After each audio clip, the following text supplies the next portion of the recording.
എല്ലാവർക്കും നമസ്കാരം. ജനുവരി 15 palliative care ദിനാചരണവുമായി ബന്ധപ്പെട്ട് ജനുവരി 15 മുതൽ 21 വരെ ഒരാഴ്ച നീണ്ടു നിൽക്കുന്ന വിപുലമായ പൊതുജന പങ്കാളിത്തത്തോടെയുള്ള പ്രചരണ പ്രവർത്തനങ്ങളാണ് സർക്കാർ ആസൂത്രണം ചെയ്തിട്ടുള്ളത്. ഞാനുമുണ്ട് പരിചരണത്തിന് എന്നതാണ് ദിനാചരണത്തിൻ്റെ തീം. ഇതുമായി ബന്ധപ്പെട്ട് പാലിയേറ്റീവ് പരിചരണം ലക്ഷ്യങ്ങളും വെല്ലുവിളികളും എന്ന വിഷയത്തിൽ ഉള്ള ഒരു പാനൽ ചർച്ചയാണ് ഇന്നിവിടെ സംഘടിപ്പിക്കപ്പെടുന്നത്. ഇന്നിവിടെ നമുക്ക് പാനലിൽ ഈ ആരോഗ്യരംഗത്തെ പാലിയേറ്റീവ് കെയർ അടക്കമുള്ള എല്ലാ പ്രവർത്തനങ്ങൾക്കും നേതൃത്വം നൽകുന്ന ബഹുമാനപ്പെട്ട ആരോഗ്യവും വനിതാ ശിശു വികസന വകുപ്പ് മന്ത്രി ശ്രീമതി വീണ ജോർജ് പങ്കെടുക്കുന്നു. മാഡത്തെ ഈ ചർച്ചയിലേക്ക് പ്രത്യേകം സ്വാഗതം ചെയ്യുന്നു. അതോടൊപ്പം ഡോക്ടർ പി കെ ജമീല സംസ്ഥാന ആസൂത്രണ സമിതി അംഗമാണ്, മുൻ ആരോഗ്യവകുപ്പ് ഡയറക്ടർ. പാലിയേറ്റീവ് കെയർ പോളിസി 2008 ഇറങ്ങിയപ്പോൾ അത് നടപ്പിലാക്കുന്നതിന് നേതൃത്വം കൊടുത്ത മാഡത്തെയും ഈ ചർച്ചയിലേക്ക് സ്വാഗതം ചെയ്യുന്നു. കൂടാതെ ഡോക്ടർ സുരേഷ് കുമാർ, ലോകാരോഗ്യ സംഘടന പാലിയേറ്റീവ് കെയർ മാതൃകാ കേന്ദ്രം ഡയറക്ടറാണ്, Kozhikode institute of palliative medicine കേന്ദ്രമായി പ്രവർത്തിക്കുന്നു. അന്താരാഷ്ട്ര തലത്തിലും ദേശീയ തലത്തിലും പാലിയേറ്റീവ് കെയർ പ്രവർത്തനങ്ങളിൽ വ്യക്തിമുദ്ര പതിപ്പിച്ചിട്ടുള്ള വിദഗ്ധനാണ് സർ. സുരേഷ് സാറിനെയും ഈ ചർച്ചയിലേക്ക് സ്വാഗതം ചെയ്യുന്നു.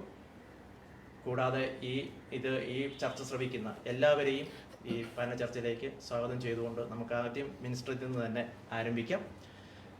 പാലിയേറ്റീവ് പരിചരണ മേഖലയെ വ്യത്യസ്ത തലങ്ങളിൽ നിന്ന് മനസ്സിലാക്കുവാൻ മാഡത്തിന് അവസരം ലഭിച്ചിട്ടുണ്ട്. മാധ്യമപ്രവർത്തക, പൊതുപ്രവർത്തക, MLA, മന്ത്രി എന്ന നിലയിലൊക്കെയുള്ള മാഡത്തിൻ്റെ അനുഭവങ്ങളും കാഴ്ചപ്പാടുകളും ഒന്ന് വിശദീകരിക്കുമോ? നമസ്കാരം, എല്ലാവർക്കും നമസ്കാരം. സാന്ത്വന പരിചരണം സംസ്ഥാന സർക്കാർ വളരെ പ്രാധാന്യം നൽകുന്ന ഒരു മേഖലയാണ്. ഒരു പക്ഷേ ആ മുറിയിലേക്ക് ഒരു പകൽ വെളിച്ചം പോലും എത്താത്ത തലത്ത് എന്നോടൊന്ന് സംസാരിക്കാൻ ആരെങ്കിലും വന്നിരുന്നെങ്കിൽ എന്ന് ആഗ്രഹിച്ചു പോകും. ഒന്ന് ചലനശേഷിയില്ലാതെ, ഒന്ന് തിരിഞ്ഞു കിടക്കാൻ പോലും കഴിയാത്ത ഒരുപാട് ആളുകളുടെ ജീവിതത്തിൽ വെളിച്ചവുമായിട്ടാണ് സാന്ത്വന പരിചരണ രംഗത്തെ നമ്മുടെ പ്രവർത്തകർ പോകുന്നത്. അപ്പോൾ വ്യക്തിപരമായി എൻ്റെ അനുഭവം വാസ്തവത്തിൽ ഞാൻ ഈ പറഞ്ഞത് തന്നെയാണ്. ഒരുപാട് ആളുകൾ ഈ രീതിയിൽ, നമുക്കറിയാം വലിയ തിരക്കുള്ള സാമൂഹിക ജീവിതവും വ്യക്തി ജീവിതവും ഒക്കെയാണ് ഈ കാലഘട്ടത്തിൽ എല്ലാവരുടേതും തന്നെ.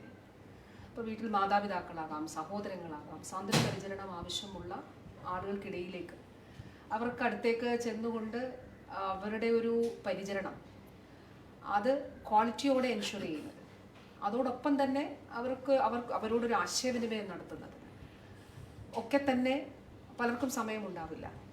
അവിടെയാണ് സാന്ത്വന പരിചരണം ഒരു നയമായിട്ട് ഏറ്റെടുത്തുകൊണ്ട് ഈ കാലഘട്ടത്തിൽ ഏറ്റവും അനിവാര്യമായിട്ടുള്ളൊരു ഇടപെടലാണ് അത് എന്ന് തിരിച്ചറിഞ്ഞുകൊണ്ട് കേരള സംസ്ഥാനം, ഇവിടെ സൂചിപ്പിച്ചു, ഇവിടെ ഡോക്ടർ ജമീലയും ഡോക്ടർ സുരേഷുമുണ്ട്. 2008 അന്ന് ബഹുമാനിയായിരുന്ന ആരോഗ്യ വകുപ്പ് മന്ത്രി ശ്രീമതി ടീച്ചറായിരുന്നു. അന്ന് ആ നയം ആവിഷ്കരിക്കുന്നതിന് നേതൃത്വം നൽകിയവരാണ് എൻ്റെ വലതും ഇടതും ഉള്ളത്. അപ്പോൾ ആ ഒരു വ്യക്തമായ കാഴ്ചപ്പാടിൻ്റെ അടിസ്ഥാനത്തിലാണ് സാന്ത്വന പരിചരണ നയം കേരളത്തിൽ ആവിഷ്കരിക്കുന്നത്, രാജ്യത്താദ്യമായി. തീർച്ചയായിട്ടും വലിയ സന്തോഷമാണ്. വ്യക്തികൾക്കുണ്ടാകുന്ന സന്തോഷത്തിനും അപ്പുറം ഏത് വെൽഫെയർ സ്റ്റേറ്റും പ്രവർത്തിക്കുന്നത് അതിനു വേണ്ടിയിട്ടാണ്. അത് വ്യക്തികളുടെ സന്തോഷം, അവരുടെ ജീവിതത്തിൽ ഉണ്ടാകുന്ന ചെറിയ സന്തോഷങ്ങൾ അത് സാധ്യമാക്കുക എന്നുള്ളതും അതോടൊപ്പം വളരെ പ്രധാനപ്പെട്ടതാണ് ഒരു ഹെൽത്ത് പെർസ്പെക്റ്റീവ്, അല്ലെങ്കിൽ ആരോഗ്യ വകുപ്പിൻ്റെ ഒരു കാഴ്ചപ്പാട്, ഒരു ക്വാളിറ്റി കെയർ അങ്ങനെയുള്ളവർക്ക് വീടുകളിൽ എൻഷുർ ചെയ്യുക എന്നുള്ളത് വളരെ പ്രധാനപ്പെട്ട ഒരു കാര്യമാണ്. അപ്പോൾ അത് സാധ്യമാക്കുന്നതിന് കഴിയുന്നു എന്നുള്ളത് ഈ ഒരു കാലഘട്ടത്തിൽ തീർച്ചയായിട്ടും അത് ശാസ്ത്രീയമായി തന്നെ ചെയ്യുന്നതിന് വേണ്ടിയിട്ടുള്ള ഒരു ഇടപെടലുകൾ നടത്തിയാണ് മുന്നോട്ട് പോകുന്നത്. ഒട്ടേറെ പ്രവർത്തനങ്ങൾ ഈ മേഖലയുമായി ബന്ധപ്പെട്ട് നടക്കുന്നുണ്ട്. ഈ അവസരത്തിൽ എനിക്ക് പറയാനായിട്ട് ഉള്ളത്, ഈ മേഖലയിൽ പ്രവർത്തിക്കുന്ന നിസ്വാർത്ഥമായ സേവനം നൽകുന്ന, അതിൽ ചെയ്യുന്ന പ്രവർത്തനങ്ങൾ എന്തെന്ന് മറ്റൊരാൾക്ക് പോലും അറിയണമെന്ന് ആഗ്രഹിക്കാത്ത എത്രയോ ആളുകൾ ഈ മേഖലയിൽ പ്രവർത്തിക്കുന്നുണ്ട്. അങ്ങനെ സാന്ത്വന പരിചരണ രംഗത്ത് പ്രവർത്തിക്കുന്ന എല്ലാവർക്കും ഈ സാന്ത്വന പരിചരണ ദിനവുമായി ബന്ധപ്പെട്ടിട്ടുള്ള ഈ പ്രവർത്തനങ്ങൾ സംസ്ഥാനം ഒട്ടാകെ നടക്കുന്ന ഈ വേളയിൽ എല്ലാവരോടുമുള്ള ആദരവ് അവസരത്തിൽ അറിയിക്കുകയാണ്. കേരളത്തിൽ 2008 പ്രഖ്യാപിച്ച പാലിയേറ്റീവ് പരിചരണ നയം നടപ്പിലാക്കുന്നതിന് ആരോഗ്യവകുപ്പ് ഡയറക്ടർ എന്ന നിലയിൽ നേതൃത്വം കൊടുത്തത് ജമീല മാഡമാണ്. അപ്പോൾ മാഡത്തിൻ്റെ അനുഭവങ്ങളും ഇത് ഇംപ്ലിമെൻ്റ് ചെയ്തപ്പോൾ നേരിട്ട വെല്ലുവിളികളൊക്കെ ഒന്ന് വിശദീകരിക്കാം. നാം ഇന്ന് കാണുന്ന സാന്ത്വന പരിചരണ വ്യവസ്ഥയൊന്നും ആയിരുന്നില്ല 2008 മുൻപ്. 2008 മുൻപ് എന്ന് പറയുമ്പോൾ ഈ സ്വാതന്ത്ര്യ പരിചരണം കേവലം NGOs, അതുപോലെ തന്നെ ചില വോളണ്ടറി ഓർഗനൈസേഷൻസ്, അതുപോലെ ചില ക്ലബ്ബുകൾ, സ്പിരിച്വൽ കെയർ കൊടുക്കുന്ന സ്ഥാപനങ്ങൾ, ഇവയൊക്കെ ആയിരുന്നു ഈ രംഗത്ത് ഉണ്ടായിരുന്നത്. അങ്ങനെയുള്ളൊരു അവസരത്തിലാണ് 2008 നമ്മൾ സ്വാതന്ത്ര്യ നയം നമ്മൾ രൂപീകരിക്കുന്നത്. അപ്പോൾ ഇത് രൂപീകരിക്കുന്ന സമയത്ത് ഒരു വശത്ത് നമ്മുടെ ആരോഗ്യ വകുപ്പ്, അതിലെ ജീവനക്കാർ ഒരു വശത്ത്, ഇവർക്ക് യാതൊരു തരത്തിലുള്ള പരിശീലനവും ലഭിച്ചിട്ടില്ല, ആർക്ക് എന്താണ് ചെയ്യേണ്ടതെന്ന് അറിയാത്ത ഒരു സ്ഥിതി. മറുവശത്ത് പല തട്ടിലുള്ള ഗ്രൂപ്പുകൾ, കാരണം ചില ഗ്രൂപ്പുകൾ വളരെ നല്ല രീതിയിൽ ഈ രംഗത്ത് പ്രവർത്തിച്ച് നല്ല പരിശീലനം ലഭിച്ച നല്ല സേവനം നൽകുന്ന ഗ്രൂപ്പുകളുണ്ട്. അതേസമയം കൗൺസിലിംഗ് മാത്രമായിട്ടും ചില ഗൃഹ സന്ദർശനങ്ങൾ മാത്രമായിട്ടും സാന്ത്വനം കൊടുക്കുന്ന ചില ഗ്രൂപ്പുകളുണ്ട്. അപ്പോൾ ഇവയെ സമന്വയിപ്പിച്ചു കൊണ്ടുപോകുക എന്നുള്ളതായിരുന്നു നമ്മുടെ ഏറ്റവും വലിയൊരു വെല്ലുവിളി. അപ്പോൾ ഇതിൻ്റെ ഭാഗമായിട്ട് നമ്മൾ വളരെയധികം ട്രെയിനിങ് നമ്മുടെ ആരോഗ്യ പ്രവർത്തകർക്ക്, ഡോക്ടർമാർ ഉൾപ്പെടെയുള്ള ഫീൽഡ് തല പ്രവർത്തകർക്കും എല്ലാം തന്നെ ട്രെയിനിങ് കൊടുക്കേണ്ടത് അത്യാവശ്യമായിരുന്നു. മാത്രമല്ല, എന്താണ് യഥാർത്ഥത്തിൽ അതിനൊരു ഡെഫിനിഷനോ അല്ലെങ്കിൽ എന്തൊക്കെ സേവനങ്ങളാണ് കൊടുക്കേണ്ടത്, ഏതൊക്കെ മരുന്നുകളാണ് ഉപയോഗിക്കേണ്ടത്, ഏതൊക്കെ ലെവലിലാണ് ഏതൊക്കെ രോഗികളെ ചികിത്സിക്കേണ്ടത് എന്നുള്ളതിനെ കുറിച്ചൊന്നും വലിയ ധാരണ ആ സമയത്ത് ഉണ്ടായിരുന്നില്ല. പിന്നീടാണ് നമ്മൾ ഇത് ജനകീയ ആസൂത്രണവുമായിട്ട് ബന്ധപ്പെട്ട് ത്രിതല പഞ്ചായത്ത് സംവിധാനത്തിലൂടെ ഇതിൻ്റെ പ്രവർത്തനങ്ങൾ ഏകോപിപ്പിക്കാൻ തീരുമാനിച്ചത്. അപ്പോൾ തുടക്കത്തിൽ ചില പഞ്ചായത്തുകൾ മുന്നോട്ട് വന്നെങ്കിലും ബഹുഭൂരിപക്ഷം പഞ്ചായത്തുകളും ഈ സാന്ത്വന പരിചരണ പ്രോജക്റ്റുകൾ വയ്ക്കാൻ മടി കാണിച്ചു. പലപ്പോഴും പഞ്ചായത്തുകളുടെ അവരുടെ അറിവില്ലായ്മ, അതുപോലെ തന്നെ പ്രൈമറി ഹെൽത്ത് സെന്റേഴ്സിലുള്ള ഡോക്ടർമാരുടെയും ജീവനക്കാരുടെയും അറിവില്ലായ്മ ഒക്കെയാണ്. പിന്നീട് അതിനുശേഷം ഇത് നിർബന്ധമായിട്ടും പഞ്ചായത്തിന്റെ പ്രോജക്റ്റിന്റെ ഭാഗമായിട്ട് വരണം എന്നുള്ള നിർദ്ദേശം സർക്കാർ കൊടുത്തു. എന്നിട്ട് പോലും ചില പഞ്ചായത്തുകൾ മാറി നിന്നിട്ടുണ്ട്. പിന്നീട് വീണ്ടും സർക്കാർ ഒരു ഉത്തരവ് പുറപ്പെടുവിച്ചു. ഈ സ്വാതന്ത്ര്യ പരിചരണ പ്രോജക്റ്റ് അവരുടെ പ്രോജക്റ്റിന്റെ ഭാഗമായിട്ട് ഉൾപ്പെടുത്തിയില്ലെങ്കിൽ മറ്റൊരു പ്രോജക്റ്റും പാസ്സാക്കിയില്ല എന്ന് വളരെ ഒരു നിഷ്കർഷയോട് കൂടി മുന്നോട്ട് പോയപ്പോഴാണ് എല്ലാ പഞ്ചായത്തുകളും മാൻഡേറ്ററി ആയിട്ട് ഈ ഒരു പ്രോജക്റ്റുമായിട്ട് മുന്നോട്ട് വന്നത്. അതിനുശേഷമാണ്, അന്ന് നമുക്ക് പാലിയേറ്റീവ് കെയർ നേഴ്സ് ഒന്നും പഞ്ചായത്തിന്റെ ഭാഗമായിട്ടുണ്ടായിരുന്നില്ല. ഏതാനും ചില നഴ്സുമാരും ഡോക്ടർമാരും മാത്രം, പ്രത്യേകിച്ച് കോഴിക്കോടുള്ള ട്രെയിനിങ് കഴിഞ്ഞിട്ട് വന്ന അവരുടെ നേതൃത്വത്തിലായിരുന്നു നല്ല ടീമുകളൊക്കെ ഫോം ചെയ്തത്. പക്ഷെ പിന്നീട് കാലം കഴിഞ്ഞപ്പോൾ തീർച്ചയായിട്ടും എല്ലാ പഞ്ചായത്തിലും നഴ്സുമാരുടെ നേതൃത്വത്തിൽ പഞ്ചായത്തിന്റെ നഴ്സുണ്ട്, നമ്മുടെ ആരോഗ്യ മേഖലയിലുള്ള നഴ്സുമാരും ഡോക്ടർമാരും ഒക്കെ സഹകരിച്ചുകൊണ്ട് ഒരു കൃത്യമായിട്ട് ഒരു വളരെ ചിട്ടയോടുകൂടിയുള്ള പ്രവർത്തനം ആരംഭിച്ച്. മറ്റൊരു കാര്യം, നമുക്ക് ആ സമയത്ത് ഡേറ്റ ഉണ്ടായിരുന്നില്ല. പലരും പല കാര്യങ്ങളാണ് പറഞ്ഞത്. ചില പഞ്ചായത്തിൽ 50 പേരാണ് പരിചരണം ആവശ്യമുള്ളത്, ചില പഞ്ചായത്തിൽ 100 പേരുണ്ട്, ചില പഞ്ചായത്തിൽ 400 പേരുണ്ട്. കൃത്യമായിട്ടൊരു ഡേറ്റയുടെ അഭാവം നമുക്കുണ്ടായിരുന്നു. പക്ഷെ ഇന്ന് അതെല്ലാം മാറി കൃത്യമായിട്ട് ആർക്കൊക്കെയാണ് പരിചരണം ആവശ്യമുണ്ട് എന്നുള്ള കാര്യങ്ങളൊക്കെ കൃത്യമായിട്ട് സർക്കാരിന് അറിയാമെന്നുള്ളതാണ് മറ്റൊരു കാര്യം സൂചിപ്പിക്കാനുള്ളത്. ആരോഗ്യ പ്രവർത്തനങ്ങൾ സാധാരണയായി ആരോഗ്യ പ്രവർത്തകർ നേതൃത്വം നൽകുകയും പൊതുസമൂഹം അതിനെ പിന്തുണയ്ക്കുന്ന രീതിയാണ് സാധാരണ കാണുന്നത്. എന്നാൽ പാലിയേറ്റീവ് പരിചരണ പ്രവർത്തനങ്ങൾക്ക് പൊതുസമൂഹം നേതൃത്വം കൊടുക്കുന്നു, ആരോഗ്യ പ്രവർത്തകർ അതിനുവേണ്ടി പിന്തുണ കൊടുക്കുന്നു. സർക്കാർ മേഖലയാണെങ്കിൽ പോലും പൊതുസമൂഹത്തിന്റെ പ്രതിനിധിയായിട്ടുള്ള പഞ്ചായത്ത് ലീഡ് ചെയ്യുന്നു, അല്ലെങ്കിൽ പഞ്ചായത്ത് അതിന്റെ പൈസയും കാര്യങ്ങളൊക്കെ വെക്കുന്നു, ആരോഗ്യ വകുപ്പും ആരോഗ്യ സ്ഥാപനങ്ങളും അതിനുവേണ്ടി സപ്പോർട്ട് കൊടുക്കുന്നു. അപ്പോൾ ഈ ഒരു രീതിയുടെ പ്രാധാന്യം, അതിൻ്റെ ഒരു സാധ്യതകളും വെല്ലുവിളികളും ഒന്ന് ഈ കമ്മ്യൂണിറ്റി പാർട്ടിസിപ്പേഷൻ്റെ കേരളത്തിലെ പ്രധാന വക്താവ് എന്നുള്ളതിൻ്റെ സുരേഷ് സാർ ഒന്ന് വിശദീകരിക്കും. പാലിയേറ്റീവ് പരിചരണ രംഗത്ത് കേരളത്തിൻ്റെ ഏറ്റവും വലിയ സംഭാവന, നമ്മളൊരു ആഗോളതലത്തിൽ നോക്കുകയാണെങ്കിൽ കേരളത്തിൻ്റെ ഏറ്റവും വലിയ സംഭാവന ഈ ഒരു കൺസെപ്റ്റും ഇതിൻ്റെ ഇംപ്ലിമെൻറ്റേഷനും. മറ്റ് ഇപ്പോൾ കേരളത്തിൽ വ്യാപകമായിട്ട് നമ്മൾ പ്രൈമറി തലത്തിൽ പാലിയേറ്റീവ് കെയർ വ്യാപകമായിട്ട് പ്രചരിച്ചിട്ടുണ്ട്, കൺസെപ്റ്റ് ഡെവലപ്പ് ചെയ്തിട്ടുണ്ട്, ആൾക്കാർക്ക് സഹായം ലഭ്യമാകുന്നുണ്ട്. അതൊക്കെ ഇരിക്കെ തന്നെ ഇതിൻ്റെ ഒരു തിയറിയിൽ ഗ്ലോബലി ഇതിൻ്റെ ഒരു പരിണാമത്തിൽ കേരളം വലുതായിട്ട് കോൺട്രിബ്യൂട്ട് ചെയ്തിട്ടുണ്ട്. പലപ്പോഴും അത് കേരളത്തിൻ്റെ ഉള്ളിൽ തിരിച്ചറിയപ്പെടാതെ പോകുന്ന ഒരു കാര്യമാണ്. അതായത് 60കളിലാണ് പാലിയേറ്റീവ് കെയർ ആഗോള അടിസ്ഥാനത്തിൽ പുറത്തേക്ക് വരുന്നത്, ഇംഗ്ലണ്ടിലുള്ള പാലിയേറ്റീവ് കെയർ സംവിധാനമൊക്കെ ആയിട്ട്. അപ്പോൾ അതിൽ പോലും നമ്മൾ 4 തരത്തിൽ, അതായത് രോഗിയുടെ ശാരീരികവും മാനസികവും ആത്മീയവും സാമൂഹികവുമായ പ്രശ്നങ്ങളിൽ ഇടപെടുക എന്ന് പറയുമെങ്കിൽ കൂടി അത് പ്രാക്ടിക്കലി ചെയ്തു വന്നിരുന്നത് ആരോഗ്യ സംവിധാനത്തിൻ്റെ കീഴിലുള്ള ചില ഇടപെടലുകളായിരുന്നു. അതായത് ഒരു ആശുപത്രിയോ അല്ലെങ്കിൽ ഒരു ഹോസ്പിസോ ഒരു ആരോഗ്യ സംവിധാനം അതിൻ്റെ കീഴിൽ ബാക്കിയുള്ള ചില്ലറ ഇടപെടലായിരുന്നു. കേരളത്തിൽ നമ്മൾ ആദ്യം തുടങ്ങി ഇപ്പോൾ 30 കൊല്ലമായി, 93 നമ്മൾ തുടങ്ങിയ ആദ്യകാലത്ത് നമ്മൾ ആ രീതി തന്നെയാണ് ചെയ്തു വന്നിരുന്നത്.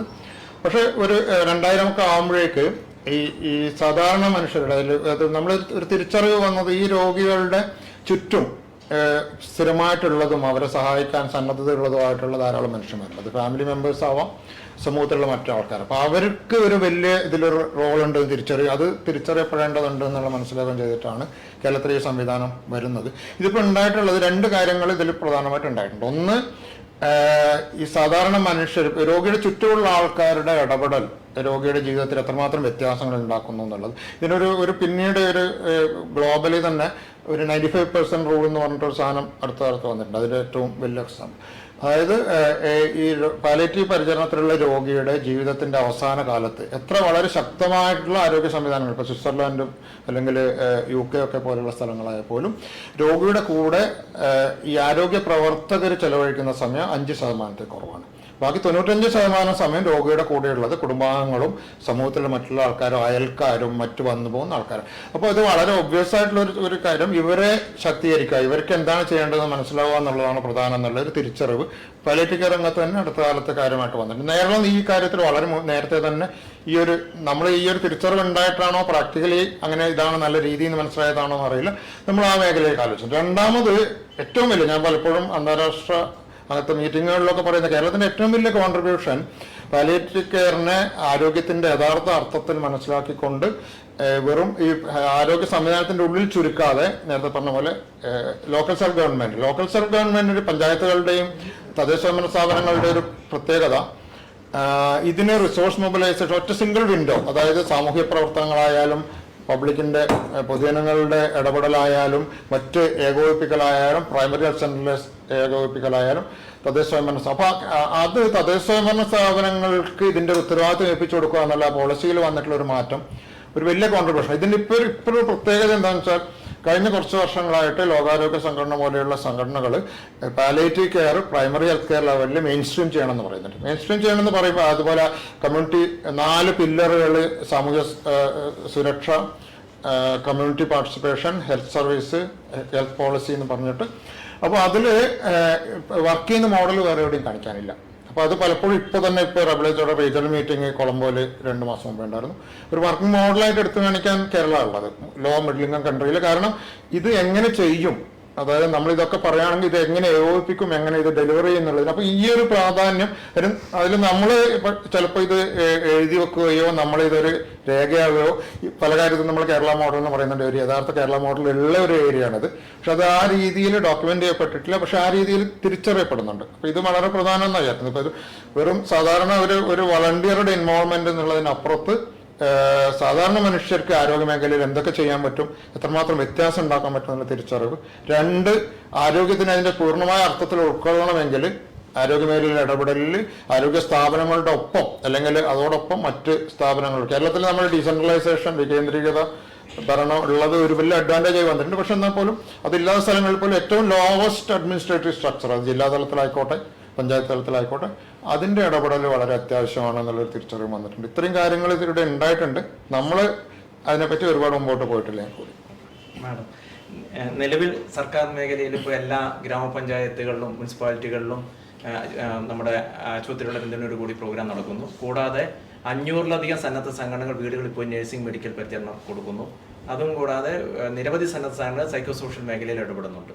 അപ്പോൾ ഇതിൽ ഈ ആരോഗ്യം സർക്കാർ മേഖലയും സന്നദ്ധ മേഖലയും ഒന്നിച്ച് പ്രവർത്തിക്കുമ്പോൾ ചെറിയ ഇഷ്യൂസൊക്കെ അവിടെ ഉണ്ടാവുക സ്വാഭാവികമാണ്. അത് പലപ്പോഴും പറയാറുണ്ട് ഇതായിട്ട്. അപ്പോൾ ഇത് ഒരുമിപ്പിക്കുക എന്നുള്ളത് ഇത് ഏറ്റവും അനിവാര്യമായിട്ടുള്ള കാര്യമാണ്. അപ്പോൾ നമ്മുടെ പാലിയേറ്റീവ് കെയർ ആക്ഷൻ പ്ലാനിന്റെ ഭാഗമായിട്ട് എന്തൊക്കെ ആണ് സർക്കാർ ഇതിനു വേണ്ടി പ്ലാൻ ചെയ്യുന്നത്? ഈ മേഖലയിൽ ഒട്ടേറെ പ്രവർത്തനങ്ങൾ നടക്കുന്നുണ്ട്. ഇവിടെ സൂചിപ്പിച്ചതുപോലെ NGO-കളാണ് ഈ രംഗത്ത് ആദ്യമായിട്ട് വന്നത്. സർക്കാർ തലത്തിൽ 2008 മുതൽ 2008 ആദ്യ നയം, പിന്നീട് കഴിഞ്ഞ സർക്കാരിൻ്റെ കാലത്ത് അത് വീണ്ടും കാലോചിതമായിട്ടുള്ള പരിഷ്കാരങ്ങൾ ഏർപ്പെടുത്തി. തദ്ദേശ സ്ഥാപനങ്ങളെയും അതോടൊപ്പം ആരോഗ്യ വകുപ്പിന്റെ പ്രവർത്തനങ്ങളെയും ഒക്കെ തന്നെ ആ പ്രവർത്തനങ്ങൾക്കിടയിൽ ഗ്യാപ്പ് മനസ്സിലാക്കുന്നതിന് വേണ്ടിയിട്ടുള്ള ഒരു പരിശോധനയാണ് വാസ്തവത്തിൽ ഈ സർക്കാരിൻ്റെ കാലഘട്ടത്തിൽ നമ്മൾ ആവിഷ്കരിച്ചത്. ഇപ്പോൾ ശൈലി ആപ്പ് വഴി ജീവിതശൈലി രോഗങ്ങളുടെ പ്രതിരോധത്തിന് വേണ്ടിയിട്ടാണ് ശൈലി ആപ്പ് നമ്മൾ വിഭാവനം ചെയ്ത് അത് രൂപപ്പെടുത്തിയത്. അതിൻ്റെ ഒരു കമ്പോണൻറ്റ് സാന്ത്വന പരിചരണം ആവശ്യമുള്ള രോഗികളുടെ കൃത്യമായിട്ടുള്ള എണ്ണം എടുക്കുക എന്നുള്ളതായിരുന്നു. അപ്പോൾ നമ്മുടെ ആശമാർക്ക് കൃത്യമായിട്ടുള്ള ട്രെയിനിങ് കൊടുത്തുകൊണ്ട് അവർ ഹൗസ് ടു ഹൗസ് വിസിറ്റ് നടത്തി സർവേ നടത്തി ഇത് മാപ്പ് ചെയ്തു കേരളം മുഴുവൻ. അതായത് അതിൽ തന്നെ കാറ്റഗറൈസ് ചെയ്തു എത്ര പേർക്ക് പൂർണ്ണമായി കിടപ്പിലായ എത്ര പേരുണ്ട്, അതല്ല വീടിനുള്ളിൽ നടക്കാൻ കഴിയുന്ന എത്ര, മുറ്റത്തേക്കൊക്കെ ഇറങ്ങാൻ കഴിയുന്ന സ്വന്തമായി ചെറിയ കാര്യങ്ങളൊക്കെ ചെയ്യാൻ കഴിയുന്ന എത്ര പേരുണ്ട് എന്ന നിലയിലേക്ക് അവരെ കാറ്റഗറൈസ് ചെയ്തു. അപ്പം അത് വളരെ പ്രധാനപ്പെട്ട ഒരു കാര്യമായി കണ്ടതുകൊണ്ടാണ് അത് ചെയ്തത്. അതോടൊപ്പം തന്നെ ഇപ്പോൾ ഉദാഹരണം പറഞ്ഞാൽ നമ്മുടെ GH പേരൂർക്കട, അവിടെ സെക്കൻഡറി തലത്തിലുള്ള പാലിയേറ്റീവ് യൂണിറ്റ് പ്രവർത്തിക്കുന്നുണ്ട്. അപ്പോൾ അതിൻ്റെ കീഴിൽ 97 രോഗികളുണ്ട്. അവിടെ തന്നെ ആ 97 രോഗികൾ തന്നെ പ്രൈമറി തലത്തിലുള്ള ആരോഗ്യ കേന്ദ്രത്തിൽ നിന്നുള്ള പരിശോധന നടത്തുന്നുണ്ട്. അപ്പോൾ എങ്ങനെ പോയാലും മാസത്തിലൊരു 2 തവണ അവിടെ വിസിറ്റ് നടത്തപ്പെടുന്നുണ്ട്. അപ്പം അത് ഉറപ്പാക്കപ്പെടുന്നുണ്ട്. ഒരു പക്ഷേ അതിനേക്കാൾ കൂടുതൽ ഫ്രീക്വൻ്റ് ആയിട്ടുള്ള കെയർ ആവശ്യമായിട്ടുള്ള ആളുകൾ ഉണ്ടാകാം. ഡോക്ടർ സുരേഷ് പറഞ്ഞ വളരെ പ്രധാനപ്പെട്ട ഒരു കാര്യമാണ്. അതായത് ആരോഗ്യ പ്രവർത്തകരുടെ ഇടപെടൽ മാത്രമല്ല, ഈ പേഷ്യൻറ്റിനൊപ്പം ജീവിക്കുന്നവരെ ആ രീതിയിലേക്ക് അവരുടെ ഒരു കാഴ്ചകളെയും സമീപനങ്ങളെയൊക്കെ മാറ്റുക എന്നുള്ളത് കൂടി അതിൻ്റെ ഭാഗമായിട്ട് നടക്കപ്പെടുന്ന ഒരു കാര്യമാണ്. അപ്പം നമ്മൾ ചെയ്തത് ഈ പ്രവർത്തനങ്ങൾ പ്രൈമറി പാലിയേറ്റീവ് യൂണിറ്റ് അതുപോലെ സെക്കൻഡറി പാലിയേറ്റീവ് യൂണിറ്റ് ഇവയിൽ നിന്നുള്ള ആരോഗ്യ പ്രവർത്തകരുടെ ഈ രീതിയിലുള്ള ഇടപെടലുകൾ, അതിനിടയിലുള്ള ഗ്യാപ്പുകൾ കണ്ടുപിടിച്ച് അത് ബ്രിഡ്ജ് ചെയ്യുക എന്നുള്ളത്. അതോടൊപ്പം വളരെ പ്രധാനപ്പെട്ട ഒരു കാര്യം നമ്മൾ ചെയ്യും. തദ്ദേശ സ്ഥാപനങ്ങളെ അതുപോലെ തന്നെ NGOകളിൽ എല്ലാം കൂടി ഒരു ഇതിലേക്ക് കൊണ്ടുവന്നുകൊണ്ട് ഇതൊന്ന് സ്ട്രീം ലൈൻ ചെയ്യാനായിട്ട് ശ്രമിച്ചു. രജിസ്റ്റർ ചെയ്യിപ്പിക്കാൻ കഴിയും. വളരെ പ്രധാനപ്പെട്ട മറ്റൊരു കാര്യം കൂടി ഉണ്ട്, അത് ട്രെയിനിങ് ആണ്. അതായത് ഈ വോളണ്ടിയേഴ്സിൻ്റെ ട്രെയിനിങ്, അതിന് വേണ്ടിയിട്ടുള്ളൊരു മൊഡ്യൂൾ ഡെവലപ്പ് ചെയ്തുകൊണ്ട് കൃത്യമായ ഒരു ട്രെയിനിങ്ങിൻ്റെ ഭാഗമായിട്ട് വോളണ്ടിയേഴ്സിന് നൽകുന്നു എന്നുള്ളത് ഉറപ്പാക്കുന്നുണ്ട്. അപ്പോൾ അത് ആ ട്രെയിനിങ് ഇപ്പോൾ നടന്നു വരുന്നുണ്ട്. അതിൻ്റെ ഒരു സർട്ടിഫിക്കറ്റ് കൂടി നൽകും. അത് വ്യക്തികളായ വോളണ്ടിയേഴ്സിനുള്ള ഉണ്ടാകുന്ന ഒരു ഗുണം, സർക്കാരിൻ്റെ ഒരു സർട്ടിഫിക്കറ്റ് കൂടി ട്രെയിനിങ്ങിന് വിധേയമായി നല്ല രീതിയിൽ അത് ട്രെയിനിങ്ങിന് എടുത്തവർക്ക് ഒരു പക്ഷേ ഹോം കെയർ ഡെലിവറി ചെയ്യുന്നതിന് വേണ്ടിയിട്ടുള്ള ആ രീതിയിലുള്ള ഒരു അംഗീകാരം കൂടിയായിട്ട് അത് മാറുമെന്നുള്ളൊരു കാഴ്ചപ്പാടിൻ്റെ അടിസ്ഥാനത്തിൽ കൂടിയാണ് ആത്യന്തികമായ ട്രെയിനിങ്ങിൻ്റെ ലക്ഷ്യം ക്വാളിറ്റി ഉറപ്പാക്കുക എന്നുള്ളതാണ്. അത് ഇതിലൂടെ സാധ്യമാക്കുന്നുണ്ട്. ദീർഘകാല രോഗങ്ങൾ കൊണ്ട് പ്രയാസപ്പെടുന്ന രോഗികൾക്ക് നല്ല രീതിയിലുള്ള ഒരു പരിചരണം ലഭിക്കണമെങ്കിൽ അവരുമായിട്ട് ഇടപെടുന്ന മുഴുവൻ ആരോഗ്യ പ്രവർത്തകരും, അതിപ്പോൾ ഏത് ഡോക്ടർ ഇടപെട്ടാലും നഴ്സ് ഇടപെട്ടാലും അവരെല്ലാവരും ഒരു പാലിയേറ്റീവ് കെയറിന്റെ കൺസെപ്റ്റ് ഉൾക്കൊള്ളേണ്ട ഒരു ആവശ്യകതയുണ്ട്. അപ്പോൾ അതുകൊണ്ട് തന്നെയാണ് ഈ പാലിയേറ്റീവ് കെയർ കർമ്മ പദ്ധതിയിൽ മുഴുവൻ ആരോഗ്യ പ്രവർത്തകരെ ഉൾച്ചേർക്കുന്ന ഒരു കാഴ്ചപ്പാടിലാണ് വിഭാവനം ചെയ്തിട്ടുള്ളത്. അപ്പോൾ ദീർഘകാല ആരോഗ്യ മേഖലയിൽ പ്രവർത്തിച്ച വ്യക്തി എന്നുള്ള നിലയിൽ ഇതിനുള്ള ഒരു സാധ്യതകളും വെല്ലുവിളികളും ഒന്നും മാഡത്തിന്? തീർച്ചയായിട്ടും. കാരണം നമുക്കറിയാം, പ്രാഥമിക ആരോഗ്യ പരിരക്ഷയ്ക്ക് 5 ഘടകങ്ങളാണുള്ളത്: preventive, promotive, curative, rehabilitative and palliative. അപ്പോൾ പ്രിവെന്റീവ്, പ്രൊമോട്ടീവ്, ക്യൂറേറ്റീവ് ജോലിയുടെ ഒപ്പം തന്നെ ചെയ്യേണ്ടതാണ് റീഹാബിലിറ്റേറ്റീവ് ആൻഡ് പാലിയേറ്റീവ്. അല്ലാതെ ഇത് ചില ആൾക്കാർക്ക് വേണ്ടി മാത്രം കുറച്ച് പേര് പ്രിവെന്റീവ് ആക്ടിവിറ്റി ചെയ്യുക, കുറച്ച് പേര് ക്യൂറേറ്റീവ് ആയിട്ടുള്ള കാര്യം ചെയ്യുക, കുറച്ച് മറ്റുള്ളവർ റീഹാബിലിറ്റേറ്റീവ് അല്ലെങ്കിൽ വേറെ കുറേ പേർക്ക് പാലിയേറ്റീവ്, അങ്ങനെയുള്ള ആ കൺസെപ്റ്റ് നമുക്ക് മാറ്റേണ്ടിയിരിക്കുന്നു. അങ്ങനെയുള്ള ഒരു ധാരണ ചിലർക്കെങ്കിലും നമ്മുടെ ആരോഗ്യ പ്രവർത്തകർക്കുണ്ട്. അപ്പൊ ആദ്യം തന്നെ ഈ മുഴുവൻ ആരോഗ്യ പ്രവർത്തകർ, അത് നമ്മുടെ വാർഡ് തലത്തിൽ ആശ മുതൽ മെഡിക്കൽ കോളേജ് വരെയുള്ള എല്ലാ ആരോഗ്യ പ്രവർത്തകരും ഒരുപോലെ പങ്കെടുക്കേണ്ട പ്രവർത്തനമാണ് പാലിയേറ്റീവ് കെയർ എന്നുള്ളത്. അപ്പൊ ഇതില് ആരോഗ്യ പ്രവർത്തകരുടെ തന്നെ ഒരു ആറ്റിറ്റ്യൂഡ്, അവരുടെ മനോഭാവം തന്നെ മാറേണ്ടിയിരിക്കുന്നു. കാരണം ഒരു ഡോക്ടർ ഒരു രോഗിയെ ചികിത്സിക്കുന്നുണ്ടെങ്കിൽ ആ ഡോക്ടറുടെ ഉത്തരവാദിത്തം തന്നെയാണ് സാന്ത്വന ചികിത്സ കൊടുക്കുക എന്നുള്ളതും അതിലല്ലെങ്കിൽ പങ്കെടുക്കുക എന്നുള്ളത്. അപ്പോൾ ഏറ്റവും പ്രധാനമായിട്ട് നമുക്ക് വേണ്ടത് ആരോഗ്യ പ്രവർത്തകരെ മുഴുവൻ ഇതിനെ അണിനിരത്തുക എന്നുള്ളതാണ്. അതിന് നേരത്തെ ഇവിടെ ബഹുമാനപ്പെട്ട മന്ത്രി സൂചിപ്പിച്ച പോലെ അവർക്കുള്ള വലിയ വിപുലമായിട്ടുള്ള ട്രെയിനിങ് കൊടുക്കുക എന്നുള്ളത്. കാരണം എന്തുകൊണ്ടാണെന്ന് പറഞ്ഞാൽ ഇപ്പോൾ നമ്മുടെ പുറത്തു വരും മെഡിക്കൽ കോളേജുകളിൽ നിന്നും പുറത്തു വരുന്ന ഡോക്ടർമാർ, നഴ്സുമാർ, പാരാമെഡിക്കൽ സ്റ്റാഫിനൊന്നും കൃത്യമായിട്ടുള്ള ഒരു ട്രെയിനിങ് ഈ പാലിയേറ്റീവ് കെയറിൽ കൊടുത്തിട്ടില്ല. കാരണം പലപ്പോഴും നമ്മൾ പ്രിവെന്റീവ്, പ്രൊമോട്ടീവ്, ക്യൂറേറ്റീവ് ആസ്പെക്ട് വരെ വളരെ കൃത്യമായിട്ട് ട്രെയിനിങ്ങും മറ്റു കാര്യങ്ങൾ പരിശീലനങ്ങൾ നൽകും. പക്ഷെ ഈ ഒരു റീഹാബിലിറ്റേറ്റീവ് പാലിയേറ്റീവ് രംഗത്ത് പലപ്പോഴും വിട്ടുപോവുകയും ചെയ്യുന്നുണ്ട്. അപ്പൊ അത് ഒരേപോലെ അതിന് പ്രാധാന്യം കൊടുക്കുകയും എല്ലാവരെയും ഇത് അണിനിർത്തുക എന്നുള്ളതാണ് ഏറ്റവും പ്രധാനപ്പെട്ട കാര്യം. പിന്നെ വാർഡ് തലത്തിൽ തന്നെ നമുക്കറിയാം, വാർഡ് തല കമ്മിറ്റികളുണ്ട്, അതുപോലെ തന്നെ പ്രൈമറി ഹെൽത്ത് സെന്റർ ലെവലിലുള്ള കമ്മിറ്റികളുണ്ട്, പഞ്ചായത്ത് ലെവലിലുള്ള കമ്മിറ്റികളുണ്ട്. ഇതിലൊക്കെ തന്നെ പ്രോജക്റ്റ് ഉണ്ടാക്കുമ്പോഴോ അല്ലെങ്കിൽ മറ്റു പ്രവർത്തനങ്ങൾ ആസൂത്രണം ചെയ്യുമ്പോൾ ഈ പാലിയേറ്റീവിന്റെ ഭാഗം കൂടി അതിനകത്ത് ഉൾപ്പെടുത്തേണ്ടതുണ്ട്. അത് റിവ്യൂ ചെയ്യേണ്ടതുണ്ട്, ഓരോരുത്തരും എന്ത് ചെയ്യുന്നു എന്നുള്ളത്. പ്രൈമറി പാലിയേറ്റീവ് കെയർ, അതുപോലെ തന്നെ സെക്കൻഡറി ആൻഡ് ടെർഷ്യറി കെയർ, എവിടെ എന്ത് ചെയ്യാം, എന്തൊക്കെയാണ് വീടുകളിൽ ചെയ്യേണ്ടത്. ഇപ്പോൾ ഈ കുറെ കൂടി വിപുലമായിട്ട് നമ്മുടെ ഫീൽഡ് തല പ്രവർത്തനങ്ങൾ വരേണ്ടതുണ്ട്.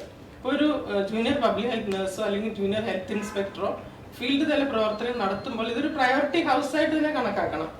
അല്ലാതെ സ്ത്രീകളും കുട്ടികളുടെയും അല്ലെങ്കിൽ രോഗമുള്ളവർ മാത്രമല്ല, പാലിയേറ്റീവ് സാന്ത്വന ചികിത്സ ആവശ്യമുള്ളവരുടെ വീടും നമുക്ക് പ്രയോറിറ്റി ഹൗസ് ആയിട്ട് തന്നെ കണക്കാക്കിക്കൊണ്ട് ആശാപ്രവർത്തകരെയൊക്കെ കൂട്ടി യോജിപ്പിച്ചുകൊണ്ട് പാലിയേറ്റീവ് നഴ്സിനെ കൂട്ടി യോജിപ്പിച്ചുകൊണ്ട് എന്താണ് അവർക്ക് ഓരോ രോഗിക്കും വ്യത്യസ്ത ആവശ്യങ്ങളായിരിക്കും, അവരുടെ ആവശ്യങ്ങൾ പൂർണ്ണമായിട്ട് പരിഹരിക്കുക എന്നുള്ളതാണ് ഒരു കാര്യം. രണ്ടാമത് ക്വാളിറ്റി. ഇപ്പൊ നമ്മൾ എപ്പോഴും പറയുന്നതാണ്, നമ്മൾ 2008 നയം കൊണ്ടുവന്നെങ്കിലും അന്നത്തെ ക്വാളിറ്റി എന്താന്നുള്ളത് നമ്മൾ പരിശോധിക്കേണ്ടതാണ്. ഓരോ വർഷം കഴിയുമ്പോൾ നമ്മൾ ക്വാളിറ്റി ഇമ്പ്രൂവ് ചെയ്തു തരണം. കാരണം ഇത് ലോകോത്തര പദ്ധതിയായിട്ട് അല്ലെങ്കിൽ ലോകത്തിന് മുമ്പിൽ മാതൃകയായി കാണിച്ചു കൊടുക്കാൻ പറ്റുന്ന ഒരു കാര്യമാണ് കേരളത്തെ സംബന്ധിച്ച്. അപ്പോൾ ഗുണമേന്മയുള്ള സ്വാന്തന പരിചരണമാണ് ഓരോ വ്യക്തിക്കും ലഭിക്കേണ്ടത്. മരണം വരെ അവരുടെ ഓരോ ദിവസവും ഗുണമേന്മയുള്ളതായി തീരണം, അതാണ് നമ്മളുടെ ഉദ്ദേശം. അതുപോലെ തന്നെ ഒരു രോഗി പോലും അല്ലെങ്കിൽ ഈ ഒരു അവസ്ഥയിലുള്ള ഒരാൾക്ക് പോലും പരിചരണം കിട്ടാതെയും പോകാൻ പാടില്ല. അപ്പൊ ഈ രണ്ടും നമ്മുടെ ലക്ഷ്യം വെച്ചുകൊണ്ട് മുഴുവൻ ആരോഗ്യ പ്രവർത്തകർക്കും ഇതിന്റെ നല്ല ട്രെയിനിങ് കൊടുത്തിട്ട് നമ്മൾ അവരെ സജ്ജമാക്കുക എന്നുള്ളതാണ് ഏറ്റവും അത്യാവശ്യമായിട്ടുള്ള കാര്യം. സുരേഷ് സാർ, ഈ ഗ്രഹകേന്ദ്രീകൃത പരിചരണ സംവിധാനമാണ് കേരളത്തിന്റെ പാലിയേറ്റീവ് കെയറിന്റെ അടിത്തറ എന്ന് പറയുന്നത്. കുറേയധികം സേവനങ്ങൾ ഇന്ന് വീടുകളിൽ പോയി നേഴ്സസും ഡോക്ടേഴ്സും ഒക്കെ കൊടുക്കുന്നുണ്ട്. ഇപ്പോൾ catheter change, Ryle's tube change, even ascites tapping ചെയ്യുന്നുണ്ട്. പിന്നെ കോവിഡ് കഴിഞ്ഞപ്പോൾ ബൈപ്പാസ് വെന്റിലേറ്റർ അടക്കം വീടുകളിൽ സപ്പോർട്ട് കൊടുക്കുന്നു, ഓക്സിജൻ കോൺസെൻട്രേറ്റർ അത് വീടുകളിൽ വെക്കുന്നുണ്ട്, ഫിസിയോതെറാപ്പി കൊടുക്കുന്നുണ്ട്. അപ്പോൾ ഇങ്ങനെ സർവീസസ് കൂടി വരികയാണ്. അപ്പോൾ നമുക്ക് സാറിൻ്റെ ഒരു അനുഭവത്തിൻ്റെ പഠിച്ചത് ഇത് എങ്ങനെ ഇമ്പ്രൂവ് ചെയ്യാൻ പറ്റും, ഏതൊക്കെ കൂടുതൽ സർവീസ് നമുക്ക് വീടുകളിലേക്ക് കൊടുക്കാൻ പറ്റും, അതിൻ്റെ നിലവാരം നമുക്ക് എങ്ങനെ ഉറപ്പിക്കാനായിട്ട് കഴിയും, ഇത് ഭാവിയിലേക്ക് പാലിയേറ്റീവ് കെയർ ഡെവലപ്മെൻറ്റിലൂടെ പ്രധാന കാര്യമായിട്ട് ഇത് നമ്മൾ കാണുന്നുണ്ട് സാറിൻ്റെ. ഇത് പറയുമ്പോൾ നമ്മൾ കേരളത്തിൻ്റെ പാലിയേറ്റീവ് പ്രൈമറി തലത്തിലുള്ള പ്രാഥമികാരോഗ്യ തലത്തിലുള്ള പാലിയേറ്റീവ് കെയറിൻ്റെ ഒരു പ്രധാന പ്രത്യേകത നമ്മൾ നമ്മുടെ ശ്രദ്ധയിൽ വെക്കേണ്ടതുണ്ട്. അതായത് കേരളത്തിൽ ഇപ്പോൾ ബഹുമാനപ്പെട്ട മന്ത്രി പറഞ്ഞ 1140 തദ്ദേശ സ്വയംഭരണ സ്ഥാപനവുമായിട്ട് ബന്ധപ്പെട്ടിട്ട് 1150ഓളം പാലിയേറ്റീവ് കെയർ യൂണിറ്റുകളുണ്ട്. ഇതിന് പുറമെ സർക്കാർ ഏതര സംഘടനകൾ റൺ ചെയ്യുന്ന 500ഓളം പാലിയേറ്റീവ് കെയർ ഉണ്ട്. കേരളത്തിൻ്റെ വളരെ വേറെ എവിടെയും ലോകത്ത് എവിടെയും ഇല്ലാത്തൊരു പ്രത്യേകത രാഷ്ട്രീയ പാർട്ടികൾ നേരിട്ട് നടത്തുന്ന 500ഓളം പാലിയേറ്റീവ് കെയർ ഉണ്ട്. അത് വേറെ എവിടെയില്ല ഇങ്ങനെ ഒരു പരിപാടി. അപ്പോൾ ഇത് ഈ 2000 ചെല്ലാനും വൈവിധ്യമാർന്ന പാലിയേറ്റീവ് കെയർ ഗ്രൂപ്പുകൾ ഇത് ഒരു സർവീസ് ഡെലിവറി ചെയ്യണം. അപ്പോൾ അതിൽ ഏറ്റവും വലിയ വെല്ലുവിളി, ഇതിൽ ഈ നമ്പർ കൂടി വരുന്നുണ്ട്. രാഷ്ട്രീയ പാർട്ടികളുടെയും സർക്കാരേതര സംഘടനകളുടെയും പാലിയേറ്റീവ് കെയറുകളുടെ എണ്ണം ഓരോ മാസം കൂടി വരുന്നുണ്ട്. അപ്പോൾ ഇതിൽ ഏറ്റവും വലിയ വെല്ലുവിളി ഇത് എങ്ങനെ ഇതിനൊരു യൂണിഫോം ക്വാളിറ്റി എഷ്വർ ചെയ്യും, എങ്ങനെ ഒരു സ്റ്റാൻഡേർഡ് എഷ്വർ ചെയ്യും. കാരണം ഈവൻ പഞ്ചായത്ത് തലത്തിൽ പോലും ചില പഞ്ചായത്തുകൾ എക്സെപ്ഷണലി നന്നായി ചെയ്യുന്നുണ്ട്, ചില പഞ്ചായത്തുകൾ അത്ര ചെയ്യുന്നില്ല. ഈ സർക്കാർ ഈ ഇന്ത്യയിലെ ആകെയുള്ള പാലിയേറ്റീവ് 3% നമ്മുടെ ജനസംഖ്യ, ഇന്ത്യൻ നാഷണൽ പോപ്പുലേഷനായിട്ട് വെച്ച് നോക്കുമ്പോൾ. പക്ഷേ ഇന്ത്യയിൽ ആകെയുള്ള പാലിയേറ്റീവ് കെയറിൽ 92% പാലിയേറ്റീവ് കെയർ യൂണിറ്റുകൾ കേരളത്തിലാണ്. അപ്പോൾ ഇത് ഒരു വളരെ വലിയ രീതിയിൽ സ്കെയിലപ്പ് ചെയ്തിട്ടുള്ള ഒരു ഫിനോമിന. അപ്പോൾ അതിൽ എനിക്ക് തോന്നുന്നത് ഒരു പാലിയേറ്റീവ് കെയർ പോളിസിയുടെ ഒരു അംബ്രലയിലാണ് ഇത് വർക്ക് ചെയ്യുന്നത്.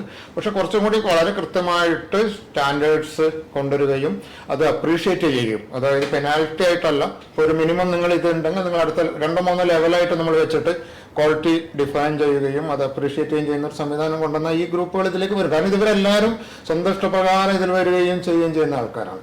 അപ്പോൾ അത് ഒരു വളരെ പ്രധാനപ്പെട്ട ഒരു കാര്യമാണെന്ന് പറഞ്ഞു.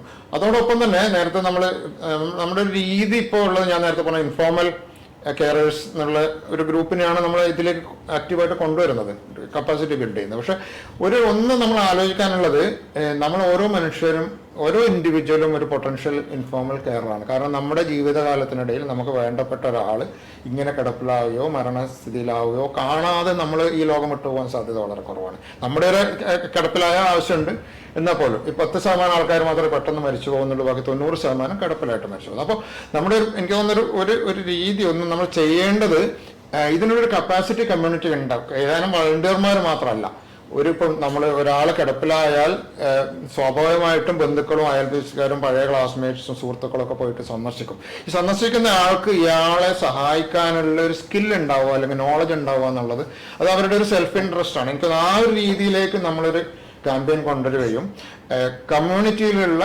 കെയറിനുള്ള കപ്പാസിറ്റി, കെയറിങ് ഒരു ലൈഫ് സ്കില്ലാണ് എന്നുള്ളൊരു തിരിച്ചറിവ്. കാരണം പണ്ടൊക്കെ ആണെങ്കിൽ ആൾക്കാർ നേരത്തെ ജീവിതദൈർഘ്യം കുറഞ്ഞ കാലത്ത് ആൾക്കാർ കുറെ നേരത്തെ മരിച്ചു പോകുമ്പോൾ സാമാന്യ ആരോഗ്യത്തോടെയാണ് മരിച്ചു പോകുന്നത്, പെട്ടെന്നാണ് മരിച്ചു പോകുന്നത്. ഇപ്പൊ അതല്ല, കിടപ്പിലായി ദീർഘകാലം. അപ്പൊ ഇത് കാണാതെ പോകാൻ പറ്റില്ല. അപ്പൊ നമ്മൾ പറയുന്നത് ഇങ്ങനെ ഒരു രീതിയിൽ കേരളത്തിൽ പെറ്റ അന്തരീക്ഷം ഉണ്ട്. നമ്മൾ ഈ ഒരു രീതിയിൽ ഇത് മുമ്പോട്ട് കൊണ്ടുപോകണം. അതായത് വളണ്ടിയർമാരെ പരിശീലിപ്പിക്കുക എന്നുള്ളതിന്റെ അപ്പുറത്ത് നമ്മുടെ കമ്മ്യൂണിറ്റി ഇതിനൊരു കപ്പാസിറ്റി ഉണ്ടാവണം. അതൊരു വലിയ ചേഞ്ച് ആയിരുന്നു. കാരണം നമുക്കത് പറ്റും. കാരണം നമ്മുടെ ഇവിടെ ഈ പാലിയേറ്റീവ് കെയറിനോട് ഉള്ള മലയാളി സമൂഹത്തിന്റെ ഒരു റെസ്പോൺസ് കാണുമ്പോൾ നമുക്ക് മനസ്സിലാവും ഇത് അതിന് സർക്കാർ മുൻകൈ എടുത്ത് ഒരു ലീഡ് എടുക്കുകയും അതുപോലെ standardisation, different level of standardisation, ഒറ്റ ഒരു സ്റ്റാൻഡേർഡ് വെക്കുന്നതിന് പകരം 1, 2, 3 ലെവൽ വെക്കുന്നു. നമ്മൾ എന്നിട്ട് പറയുന്നത് മിനിമം ഇത് ഉണ്ടാവണം, നിങ്ങൾ ഇത് എത്തിക്കഴിഞ്ഞാൽ നിങ്ങൾ അടുത്ത ലെവലിലേക്ക് എത്തിക്കാൻ നിങ്ങളെ സഹായിക്കാം സർക്കാർ. അങ്ങനെ ഒരു രീതിയിലുള്ള അപ്രീഷിയേറ്റീവ് ഒരു രീതിയോട് വന്നാൽ നന്നായിരിക്കും എന്ന് തോന്നുന്നു. ജമീല മാഡം, മെഡിക്കൽ നഴ്സിംഗ് കരിക്കുലത്തിൽ പാലിയേറ്റീവ് പരിചരണം ഉൾപ്പെട്ടിട്ടുണ്ട്. പക്ഷേ ഇത് വിദ്യാർത്ഥികളെ പഠിപ്പിച്ചു കൊടുക്കാനുള്ള കൃത്യമായിട്ടൊരു സംവിധാനമില്ല ഇതായിട്ട്. അപ്പോൾ ഈ പുറത്തിറങ്ങുന്ന എല്ലാ ഡോക്ടർമാരും നഴ്സുമാരും പാലിയേറ്റീവ് പരിചരണം കൂടി പഠിച്ചിട്ടാണ് പുറത്തിറങ്ങുന്നത് ഉറപ്പാക്കാൻ നമുക്ക് എന്തൊക്കെ ചെയ്യാനായിട്ട്? തീർച്ചയായും വളരെ അത്യാവശ്യമുള്ള കാര്യമാണ്. ഇന്ന് ഇപ്പൊ കരിക്കുലത്തിൽ ഉൾപ്പെടുത്തി എന്ന് പറയുമ്പം തിയറിയാണ്. തിയറി മാത്രം പഠിച്ചുകൊണ്ട് കാര്യമില്ല ഈ കാര്യത്തിൽ. അപ്പൊ അവരുടെ ഒരു മനോഭാവ മാറ്റം, അതുപോലെ തന്നെ പരിശീലനം. ഇപ്പൊ നമുക്കറിയാം മെഡിക്കൽ വിദ്യാർത്ഥികൾക്ക് കമ്മ്യൂണിറ്റി മെഡിസിൻ പ്രാക്ടിക്കൽ അവർക്ക് ഗൃഹസന്ദർശനം, അതുപോലെ തന്നെ അവയർനെസ് ക്ലാസ്സസ്, മറ്റ് കാര്യങ്ങളൊക്കെ കൊടുക്കുന്നുണ്ട്. പക്ഷെ ഈ ഒരു മേഖലയിൽ അവർക്ക് വലിയ കൃത്യമായിട്ടുള്ള ഒരു പരിശീലനം നൽകുന്നില്ല എന്നുള്ളതാണ് ഒരു അപാകതയായിട്ട് കാണുന്നത്. അപ്പൊ അവരുടെ ഒരു കമ്മ്യൂണിറ്റി മെഡിസിന്റെ ഭാഗമായിട്ട് അവർ പഠിക്കുമ്പോൾ തന്നെ ഇപ്പോൾ ഒക്കെ ഫസ്റ്റ് ഇയർ തൊട്ടേ കമ്മ്യൂണിറ്റി മെഡിസിൻ തുടങ്ങുന്നുണ്ട്. അപ്പൊ ഈ പഠനത്തിന്റെ ഭാഗമായിട്ട് തന്നെ ഈ പാലിയേറ്റീവ് കെയറിന്റെ പരിചരണത്തിന്റെ കാര്യങ്ങൾ കൂടി അവരെ പറഞ്ഞ് മനസ്സിലാക്കുക എന്നുള്ള ഒരു പ്രധാനപ്പെട്ട കാര്യമാണ്. രണ്ടാമത് ഹൗസ് ഏജൻസി സമയത്ത് അവർക്ക് പോസ്റ്റിംഗ് കൊടുക്കുമ്പോൾ ഇതൊരു നിർബന്ധമായിട്ടുള്ളൊരു പോസ്റ്റിംഗ് ആക്കി മാറ്റണം. കാരണം മെഡിസിൻ, സർജറി, പീഡിയാട്രിക്സ് ഒക്കെ പോലെ തന്നെ വളരെ ഇമ്പോർട്ടൻ്റ് ആയിട്ടുള്ള പ്രധാനപ്പെട്ട ഒരു കാര്യമാണ് പാലിയേറ്റീവ് കെയർ. അപ്പൊ പാലിയേറ്റീവ് കെയർ വാർഡിൽ ഇത്ര ദിവസം പ്രാക്ടീസ് ചെയ്തിരിക്കണം എന്നൊരു നിബന്ധന ഇത് കൊണ്ടുവന്നാൽ മാത്രമേ ഈ കാര്യത്തിൽ നമുക്കൊരു മാറ്റം കൊണ്ടുവരാൻ പറ്റുള്ളൂ. അത് നഴ്സിംഗിന്റെ കാര്യത്തിലായാലും നഴ്സസിന് പാലിയേറ്റീവ് കെയർ വാർഡിൽ അവർക്ക് പോസ്റ്റിംഗ് കൊടുക്കണം. അതുപോലെ പ്രൈമറി ഹെൽത്ത് സെന്ററിൽ പാലിയേറ്റീവ് കെയർ നഴ്സിന്റെ കൂടെ ഉള്ള പരിശീലനം ലഭിച്ചിരിക്കണം. ഇതൊക്കെ ഉൾപ്പെടുത്തിയാൽ മാത്രമേ, കരിക്കുലത്തിന്റെ ഭാഗമായിട്ട്, ട്രെയിനിങ്ങിന്റെ ഭാഗമായിട്ട് ഉൾപ്പെടുത്തിയാൽ മാത്രമേ അത് വരുള്ളൂ. അല്ലെങ്കിൽ നമുക്ക് വീണ്ടും ഈ നേരത്തെ പറഞ്ഞ പോലെ ഹ്യൂജ് ട്രെയിനിങ് ഇവർക്ക് നൽകേണ്ട ഒരു സ്ഥിതിയാണ് വരുന്നത്. അപ്പൊ ഇവര് പഠിച്ച് പാസ്സായി വരുമ്പോൾ തന്നെ പാലിയേറ്റീവ് കെയർ അവരുടെ ഒരു ഉത്തരവാദിത്തമാണെന്നും ഇതിനകത്ത് അവർ പങ്കെടുക്കേണ്ടതാണെന്നും ഇത് അവരുടെ പ്രവർത്തനത്തിന്റെ ഭാഗമാണെന്നും മനസ്സിലാക്കിക്കൊണ്ടുള്ള ഒരു ഗ്രൂപ്പിനെയാണ് നമ്മൾ പ്രതീക്ഷിക്കുന്നത്. അപ്പൊ അത്ര ഒരു മാറ്റം നമുക്ക് ഇതിന്റെ ഭാഗമായിട്ട് കൊണ്ടുവരേണ്ടതുണ്ട്. സുരേഷ് സാർ, പാലിയേറ്റീവ് കെയറിന്റെ ഒരു ഏറ്റവും പ്രധാനപ്പെട്ട ഒരു ലക്ഷ്യമാണ് ജീവിതാന്ത്യ പരിചരണം മെച്ചപ്പെടുത്തുക എന്നത്. ഈ മേഖലയിലെ നിലവിലുള്ള പ്രശ്നങ്ങളും അതെങ്ങനെ പരിഹരിക്കാം? പ്രത്യേകിച്ച് പ്രൈവറ്റ് മേഖലയിലും ഒക്കെയുള്ള ICU അഡ്മിഷനും ഒക്കെ പ്രശ്നങ്ങൾ ഇതിനകത്ത് വരുന്നുണ്ട്. അപ്പോൾ അതിലുള്ള ഒരു ഇടപെടൽ എങ്ങനെയായിരിക്കും? ഇതുവരെ നമ്മൾ സംസാരിച്ചത് കേരളത്തിലെ പാലിയേറ്റീവ് പരിചരണത്തിന്റെ ശക്തികളെ പറ്റിയാണ്. അപ്പം മാത്യസ് ഇപ്പോൾ പോയിന്റ് ഔട്ട് ചെയ്തത് ഒരു ദൗർബല്യമാണ്. അതായത് നമ്മൾ ഇതിനൊരു ഹിസ്റ്ററി ഉണ്ട്. ഈ കേരളത്തിൽ പാലിയേറ്റീവ് കെയർ എന്നുള്ള കൺസെപ്റ്റ് ഇൻട്രൊഡ്യൂസ് ചെയ്യുകയും ട്രെയിനിങ് പ്രോഗ്രാം ഇൻട്രൊഡ്യൂസ് ചെയ്യുകയും ചെയ്ത ടീമിലുള്ള ഒരാൾ എന്നുള്ള നിലയ്ക്ക് ഒരു കൺഫെഷൻ പോലെയാണ് പറയുന്നത്. അന്ന് നമ്മളിത് പറയുമ്പോൾ പാലിയേറ്റീവ് കെയറെ പറ്റി സംസാരിക്കുമ്പോൾ നമ്മൾ വിചാരിച്ചിരുന്ന 2 കാര്യങ്ങൾ വിചാരിച്ചിരുന്നു. ഒന്ന്, നമ്മൾ മരണത്തെപ്പറ്റി സംസാരിച്ചാൽ ആൾക്കാർക്ക് ഈ പുതിയൊരു കൺസെപ്റ്റിനോട് താല്പര്യം കുറയും. കാരണം ആൾക്കാർക്ക്, രോഗികൾക്ക് വരാൻ താല്പര്യം കുറയും. അതുകൊണ്ട് മരണത്തെപ്പറ്റി നമ്മൾ തൽക്കാലം ഒന്നും പറയണ്ടെന്ന് തീരുമാനിച്ചു. അതുകൊണ്ട് പെയിൻ ആൻഡ് പാലിയേറ്റീവ് എന്ന് പറഞ്ഞിട്ടാണ് ചെയ്തത്. രണ്ടാമതൊരു കാര്യം, നമ്മളിത് ഇതേപോലെ ഒരു ഇഷ്യൂ ആണ്. നമ്മൾ ആത്മീയ പ്രശ്നങ്ങളെ പറ്റി സംസാരിക്കുന്നത് കേരളം വിവിധ റിലീജിയനുള്ള സ്ഥലങ്ങളിൽ വലിയ പ്രശ്നമാവും എന്നൊക്കെ. അപ്പം നമ്മളത് രണ്ടും മറിച്ച് അതിൻ്റെ ഒരു തിരിച്ചടി ഇപ്പം നമ്മൾ കാണുന്നുണ്ട്. അതായത് ഒന്ന് കേരളം ഡെത്ത് ഡിനൈയിങ് ആയിട്ടുള്ള പല സൊസൈറ്റികളും അങ്ങനെയാണ്. മരണത്തെ മുമ്പിൽ കാണാത്തൊരു സൊസൈറ്റിയാണ്. ഇൻഡിവിജ്വൽസ് ഇപ്പോൾ ഉദാഹരണമായിട്ട് എനിക്കൊരു മാരകമായ രോഗം വന്നു, ഞാൻ തിരിച്ചും മറിച്ചും എല്ലാ വിധത്തിലും നോക്കിക്കഴിഞ്ഞിട്ട് എനിക്കൊരു 3 മാസത്തിൽ കൂടുതൽ ജീവിതം ഇല്ല എന്ന് പറഞ്ഞാൽ എൻ്റെ സ്വാഭാവികമായിട്ടുള്ള പ്രതികരണം ഈ 3 മാസം എന്നുള്ളത് എങ്ങനെയെങ്കിലും എനിക്ക് 3 മാസം ഒരു ദിവസമാക്കി നീട്ടാൻ പറ്റുമെന്നുള്ളതാണ്. അപ്പോൾ ഇത് ആത്യന്തികമായിട്ടുള്ളൊരു കാര്യം. അപ്പോൾ മരണം ചർച്ച ചെയ്യപ്പെടുന്നില്ല. ഞങ്ങൾ ഈ ഡെത്ത് കഫേ എന്ന് പറഞ്ഞിട്ട് കുറേ ഇൻഫോർമൽ ഡിസ്കഷൻസ് നടത്താറുണ്ട് ഇപ്പോൾ അവനവൻ്റെ മരണത്തെ പറ്റി ചർച്ച. അപ്പോൾ അതിലാണ് അത് വളരെ ഈ ഡെത്ത് ലിറ്ററസി എന്ന് പറഞ്ഞ സാധനം, അത് മരണത്തെ പറ്റിയുള്ള സാക്ഷരത മലയാളിക്ക് വളരെ മോശമാണ്. ഇത് അവസാന കാലത്ത് ചർച്ച ചെയ്യേണ്ട ഒരു സാധനമല്ല. മരിക്കാൻ കിടക്കുന്ന ഒരാളുടെ അടുത്ത് പോയിട്ട് നിങ്ങളുടെ മരണം എന്ന് പറഞ്ഞ് ചർച്ച ചെയ്താൽ അത് ക്രൂരാണ്. പക്ഷെ നമ്മൾ നേരത്തെ ഒരു സൊസൈറ്റിയിൽ ഉണ്ടാവേണ്ട ഒരു അവബോധമാണ്. ഇത് ആരാണ് ചെയ്യേണ്ടതെന്ന് അറിയില്ല, ഇത് ആരെങ്കിലും ചെയ്യേണ്ടതാണ്. അതൊന്ന്. രണ്ടാമത് നമ്മൾ ഈ പറഞ്ഞ സ്പിരിച്വാലിറ്റിയുടെ ഒരു കൺസെപ്റ്റിൽ സ്പിരിച്വാലിറ്റി അതിൻ്റെ ഒരു ആരോഗ്യപരമായ രീതിയിൽ പ്രോപ്പറായ രീതിയിൽ ചർച്ച ചെയ്യപ്പെടാത്തത് കൊണ്ട് ഇതിനെ പലപ്പോഴും റിലീജിയനായിട്ട് ആൾക്കാർ മിക്സപ്പ് ചെയ്യും. സ്പിരിച്വാലിറ്റിയുടെ ഒരു കൺസെപ്റ്റിൽ എക്സിസ്റ്റൻഷ്യൽ മീനിങ് ഓഫ് ലൈഫാണ്. നിങ്ങളെ എന്തിനു ജീവിക്കുന്നു, അല്ലെങ്കിൽ നിങ്ങൾ ഇപ്പോൾ എനിക്ക് ഒരു 3 മാസം അല്ലെങ്കിൽ 1 മാസം ജീവിക്കാൻ ബാക്കിയുള്ളെങ്കിൽ ഞാൻ എന്തിനു ജീവിക്കണം ആ 1 മാസം എന്നുള്ളതിൻ്റെ ഉത്തരം കണ്ടെത്തലാണ്. അത് റിലിജ്യൻ മാത്രമല്ല, റിലീജിയസ് അല്ലാത്തുള്ള ആൾക്കാർക്കും. അപ്പോൾ ആ ഒരു കൺസെപ്റ്റ്, ഇത് 2 സാധനങ്ങൾ ഞങ്ങളെ സ്ഥാപനം പോലെയുള്ള സ്ഥലങ്ങളിൽ ഇപ്പോൾ പരിശീലനത്തിൽ ഞങ്ങളിത് കറക്റ്റ് ചെയ്യാൻ നോക്കുന്നുണ്ട്. പക്ഷേ ഇത് രണ്ട് നമ്മുടെ ഒരു മേജർ ഇഷ്യൂ ആണ്. മരണത്തെ പറ്റിയുള്ള ചർച്ച അല്ലെങ്കിൽ മരണം ഓപ്പൺ ഫോറത്തിൽ ഡിസ്കസ് ചെയ്യപ്പെടേണ്ടത് ഒരു ആവശ്യം എന്നുള്ള നിലക്ക് ഞാൻ പലപ്പോഴും റിലീജിയസ് ആയിട്ടുള്ള ലീഡേഴ്സിനോട് പറയും, നിങ്ങളുടെ ഒരു കുഴപ്പമാണ്, നിങ്ങളായിരുന്നു ഇത് പറയേണ്ടിരുന്നത്, നിങ്ങളിത് പറയാത്തത് കൊണ്ടാണ് നാട്ടുകാർക്ക് ഇപ്പോൾ മനസ്സിലാവും. പക്ഷേ ആരെങ്കിലുമൊക്കെ പറയേണ്ട ഒരു ആവശ്യമുണ്ട്. ഇത് ഈ ഏരിയയിൽ ഒരുപാട് വർക്ക് ആവശ്യമുണ്ട്. മാഡം, സർക്കാർ വിഭാവനം ചെയ്യുന്ന ഒരു സമ്പൂർണ്ണ പാലിയേറ്റീവ് പരിചരണം നൽകുന്ന ഒരു സംസ്ഥാനം എന്നുള്ള നിലയിലേക്ക് കേരളത്തിന് എത്തുവാൻ നമ്മുടെ കർമ്മപദ്ധതിയിൽ എന്തൊക്കെ കാര്യങ്ങൾ നമുക്ക് ആസൂത്രണം ചെയ്യാനായിട്ട് കഴിയും? ഇവിടെ ഡോക്ടർ ജമീലയും ഡോക്ടർ സുരേഷും പറഞ്ഞ കാര്യങ്ങൾ വളരെ പ്രധാനപ്പെട്ടതാണ്. ഡോക്ടർ സുരേഷ് നേരത്തെ പറഞ്ഞു, അതായത് നമ്മളുടെ ഒരു കപ്പാസിറ്റി ബിൽഡിംഗ് ശക്തമായിട്ട് നടത്തണം. അപ്പം ഈ പറഞ്ഞ നമ്മുടെ സർക്കാരിൻ്റെ കീഴിൽ, സർക്കാർ എന്ന് പറയുമ്പോൾ ആരോഗ്യവകുപ്പിൻ്റെ കീഴിൽ അല്ലെങ്കിൽ തദ്ദേശ സ്ഥാപനങ്ങൾ ചുമതലപ്പെടുത്തിയവർ, NGO-കൾ പെടുന്നവരല്ലാതെ ബിയോണ്ട് ദാറ്റ് നമ്മളുടെ ഒരു കേരളത്തിൻ്റെ പൊതുസമൂഹത്തിൽ അങ്ങനെ ഒരു കപ്പാസിറ്റി ബിൽഡിംഗ് ഉണ്ടാകേണ്ടത് വളരെ അനിവാര്യമാണ്. നമ്മുടെ ഈ വർഷത്തെ സാന്ത്വന പരിചരണത്തിൻ്റെ സന്ദേശം ഞാനും ഉണ്ട് പരിചരണത്തിന് എന്നുള്ളതാണ്. നമ്മളൊരു ക്യാമ്പയിൻ ഈ ഒരു ക്ലീഷേ ക്യാമ്പയിൻ ആകരുതെന്നുള്ളതാണ് ആഗ്രഹം. കൂടെ എന്ന് പറയുമ്പോൾ ആരെങ്കിലും ഇതിൽ വില്ലിങ്ങായിട്ട് വരണം എന്നുള്ളതാണ് ആരോഗ്യവകുപ്പ് ആഹ്വാനം ചെയ്യുന്നത്. അതായത് നമ്മുടെ ഈ ജീവിതയാത്രയിൽ നമ്മൾ ഈ കെയർ കൊടുക്കേണ്ടവരായിട്ടുള്ള ആരെങ്കിലുമൊക്കെ വരാം, അതുപോലെ തിരിച്ചും. അപ്പോൾ തീർച്ചയായിട്ടും ഓരോ വ്യക്തിക്കും ഇതിലൊരു ഇൻവോൾവ്മെൻ്റ് ഉണ്ടാകണം എന്നുള്ളതാണ്. അപ്പം തീർച്ചയായിട്ടും അഭ്യർത്ഥിക്കുകയാണ്, ഈ സാന്ത്വന പരിചരണ രംഗത്തേക്ക് താല്പര്യമുള്ളവർ തീർച്ചയായിട്ടും ഇഷ്ടത്തോടെ വരണം എന്നുള്ളത്. ഇപ്പോൾ നമ്മളുടെ അതിലൊരു ഒരു സ്കിൽ ട്രെയിനിങ് നൽകണമെങ്കിൽ നമുക്കത് ഇതിൻ്റെ ഭാഗമായിട്ട് നൽകുകയും ചെയ്യാം. അപ്പോൾ അത് വളരെ പ്രധാനപ്പെട്ട ഒരു കാര്യമായിട്ട് കാണുന്നുണ്ട്. അതോടൊപ്പം തന്നെ ഡോക്ടർ ജമീല ഇവിടെ പറഞ്ഞൊരു വിഷയം, നമ്മുടെ കുട്ടികൾ, അതായത് വളർന്നു വരുന്ന ഡോക്ടേഴ്സ്, നഴ്സസ്, മറ്റ് പാരാമെഡിക്കൽ മേഖലയിൽ പ്രവർത്തിക്കുന്നവർക്കൊക്കെ തന്നെ ഈ സാന്ത്വന പരിചരണ വാർഡുകളിൽ അവർക്ക് നിശ്ചയമായിട്ടും സേവനത്തിന് അവരെ നിയോഗിക്കണം എന്നുള്ളത് നല്ലൊരു നിർദ്ദേശമാണ്. കേരളത്തിൽ നമുക്കത് നടപ്പിലാക്കാം. അതോടൊപ്പം അങ്ങ് പറഞ്ഞ സ്റ്റാൻഡർഡൈസേഷൻ, ഇപ്പോൾ നമ്മൾ രജിസ്ട്രേഷനെ കുറിച്ചാണല്ലോ പറയുന്നത്, അത് വളരെ എസെൻഷ്യൽ ആണെന്ന് തോന്നുന്നത്. അത് ക്വാളിറ്റി നിശ്ചയിക്കുക, ഒരു ഫസ്റ്റ് ലെവൽ, സെക്കൻഡ് ലെവൽ, നമുക്കതിലേക്ക് പോകണം. കേരളത്തിൽ നമുക്കതിലേക്ക് പോകാം. ഇപ്പോൾ നമ്മൾ കാണുന്നത് മാത്യൂസ് ഡോക്ടർ പറഞ്ഞതുപോലെ സമ്പൂർണ്ണ സാന്ത്വന പരിചരണ സംസ്ഥാനം, അതിന് വേണ്ടിയിട്ടുള്ള കമ്പോണൻസ് നമ്മൾ നിശ്ചയിച്ചിട്ടുണ്ട്. അതിൻ്റെ ഏറ്റവും ബേസിക് ആയിട്ടുള്ളൊരു കാര്യം എന്ന് പറഞ്ഞാൽ സാന്ത്വന പരിചരണം ആവശ്യമായ വ്യക്തിക്ക് അത് കൃത്യമായ ഇടവേളയിൽ അത് കിട്ടുക എന്നുള്ളത് ഉറപ്പാക്കുക. അതിനാണ് നമ്മൾ ആദ്യം പറഞ്ഞ എല്ലാവരെയും ആ ഗ്യാപ്പ് അനലൈസ് ചെയ്തുകൊണ്ട് അത് ബ്രിഡ്ജ് ചെയ്തുകൊണ്ട് അതിനെ ഒന്ന് സ്ട്രീം ലൈൻ ചെയ്ത് എല്ലാവരും ഒന്നിച്ചുകൊണ്ട്, അതാണിപ്പോൾ നമ്മൾ ചെയ്യുന്നത്. അതോടൊപ്പം വളരെ പ്രധാനപ്പെട്ടതാണ് ഇവിടെ പറഞ്ഞു, അതായത് സാന്ത്വന പരിചരണം എന്ന് പറഞ്ഞാൽ നമ്മൾ ഈ കത്തീഡ്ര മാറ്റിവെക്കുക അങ്ങനെയൊക്കെ ഉള്ളതിനോ അല്ലെങ്കിൽ അതിനോടൊപ്പം തന്നെ റീഹാബിലിറ്റേഷൻ, അതായത് ഒരു പേഴ്സണ് ഒരു കിടക്കയിൽ നിലയിൽ ഇരുന്നു കൊണ്ട് അദ്ദേഹത്തിന് ആ വ്യക്തിക്ക് ആരുമാകട്ടെ ചെയ്യാൻ കഴിയുന്ന കാര്യം അത് അവർക്ക് ഒരു സ്പേസ് അങ്ങനെ ഉണ്ടാവുക, ഇത് വളരെ പ്രധാനപ്പെട്ടതാണെന്ന് സമൂഹത്തിൻ്റെ ശ്രദ്ധ ഇവിടേക്ക് കൊണ്ടുവരിക. അതിൽ അങ്ങനെ അവർ ചെയ്യുന്ന കാര്യങ്ങൾ അവർക്ക് ഒരു ഉപജീവന മാർഗമാകുന്ന നിലയിലേക്ക് അത് നമുക്ക് മാറ്റാൻ കഴിയുമെങ്കിൽ അതിന് കൃത്യമായിട്ടുള്ളൊരു സ്പേസ് ഉണ്ടാക്കുക, ഇത് നമ്മൾ ലക്ഷ്യം വെക്കുന്നുണ്ട്. തീർച്ചയായിട്ടും അത് നമുക്ക് അച്ചീവ് ചെയ്യാൻ കഴിയും എന്നുള്ളത് തന്നെയാണ് പ്രതീക്ഷിക്കുന്നത്. കേരളത്തെ സംബന്ധിച്ചിടത്തോളം ഈ കാര്യങ്ങൾ വളരെ വളരെ പ്രധാനപ്പെട്ടതാണ്. അതിലേക്കാണ് നമ്മുടെ പ്രവർത്തനങ്ങൾ ലക്ഷ്യം വെക്കുന്നത്.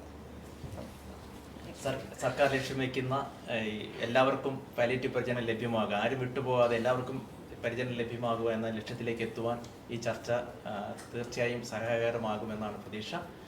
ഇതിൽ ശ്രമിച്ച എല്ലാവർക്കും, ഈ ചർച്ചയിൽ പങ്കെടുത്ത എല്ലാവർക്കും നന്ദി പറഞ്ഞുകൊണ്ട് അവസാനിപ്പിക്കുന്നു. Thank you very much. Thank you.